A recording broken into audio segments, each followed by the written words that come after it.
Hey there, Wargamers, and welcome back to another Wargames Delivered video. In this video, we're going to be going over layering metallics. Let's get started. Okay, so to start this video off, we're going to be using a Vanguard veteran from the Deathwatch Space Marine chapter. And we're going to be using this to primarily just show off how to layer and highlight your metallics. And I just prepped this mini with a little bit of matte black through the airbrush.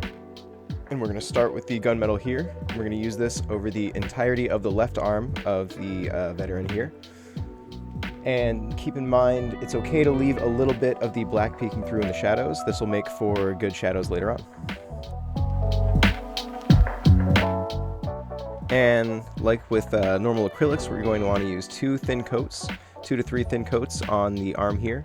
Metallics can dry pretty chunky if you don't thin them properly, so be sure to look out for that.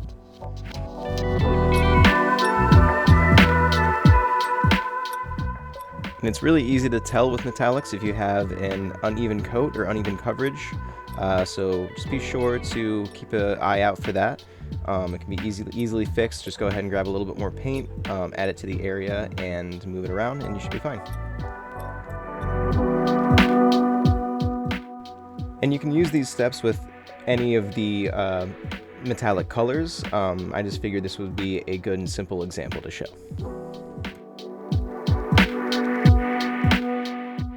Once you have nice even coverage of the gunmetal on the entire left arm, we're going to switch over to our first wash step, switching over to dark tone. And again, we're just going to take this and cover this over the entirety of the left arm.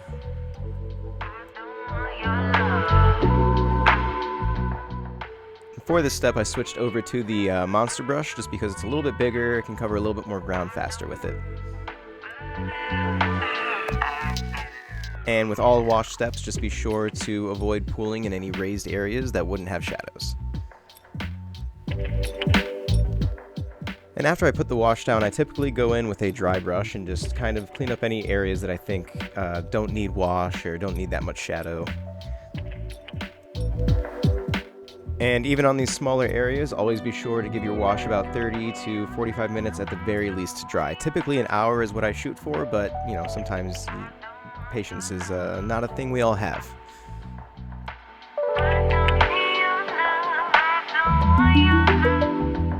Once you've given that enough time to dry, we're going to switch over to our first highlighting step. We're going to switch over to plate mail metal. We're going to use a simple dry brushing technique on this. We're just going to work it into the bristles here and go lightly over the entire left arm, just avoiding any shadow areas that we established with the wash and with the gunmetal. And with this step, we're working very lightly, going very lightly across the arm here, making sure that we're just building up highlights slowly and not applying too much right off the bat. This color will essentially be our mid-tone, so you'll pretty much want to cover everything except for the really deep shadows that we established earlier.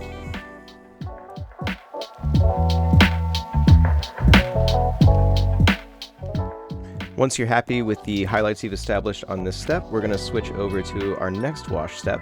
This is more of a glaze step, actually. We're going to use a little bit of the blue tone and the quick shade wash mixing medium, and with this we're going to create a kind of glaze, and we're just going to kind of take this and go over the entire left arm. And this will just kind of create a like a blue steel effect, like a faint blue steel effect. And this step is not essential. This is entirely optional if you'd like to do it. And although this is more of a glaze, I would still give it about 30 minutes, 45 minutes to dry.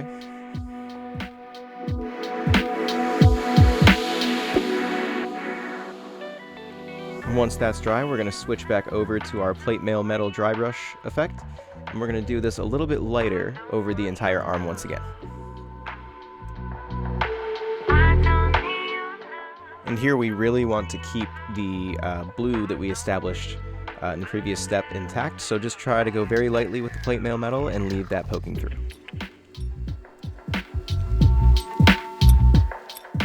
And the point of this is just to bring our mid-tone back up a little bit before we do our final highlight.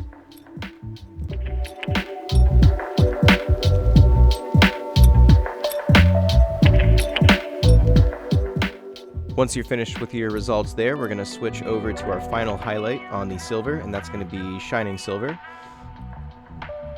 And with this, we're going to do the exact same thing that we've been doing with the plate mail metal, just using a dry brush technique, but going very lightly and just trying to hit all of the very raised areas, the highest points on the arm.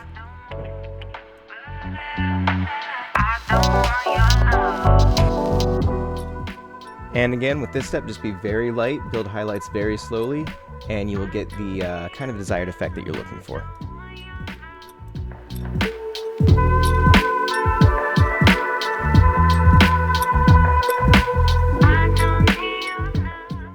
Once you're happy with your highlights on that step, we're going to switch over to painting the gold on the arm here.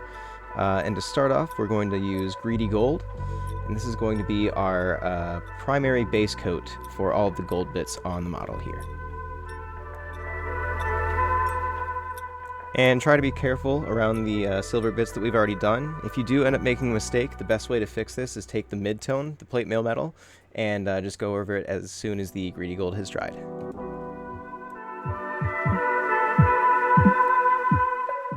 And the two main areas that we're looking to hit with the gold today are the two skull insignias on his shoulder and on his forearm. And as always, try to use 2 very thin coats, possibly 3 if you need to.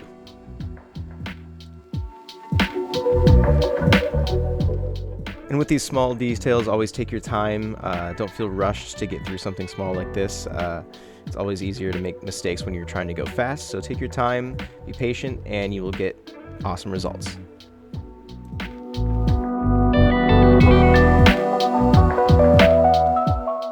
Once you're happy with your results there, we're going to switch over to our last wash step, and with this we're going to use Flesh Wash. We're going to take this and use it over the entirety of the gold areas, avoiding all of the silver bits.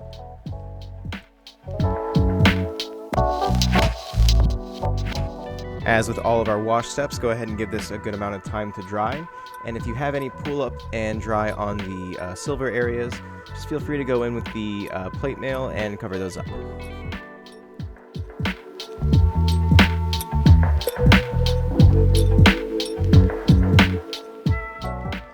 And once you've got that done, we're going to switch into our final step, which will be doing a highlight over all of the gold with bright gold. And with this, we're going to use the base coating brush we were using earlier instead of the dry brush, just because it's kind of too small of an area to use a dry brush on.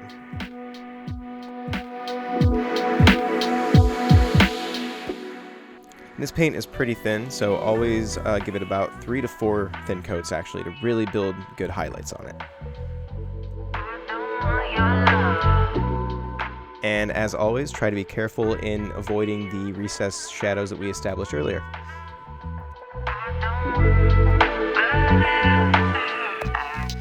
If you do make any mistakes, just go ahead and clean it up with the Greedy Gold on the gold or the plate mail metal on the steel parts.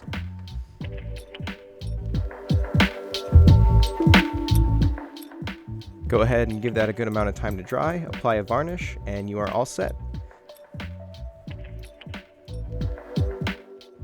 I hope you guys found this video useful for layering your metallics, and thanks for watching.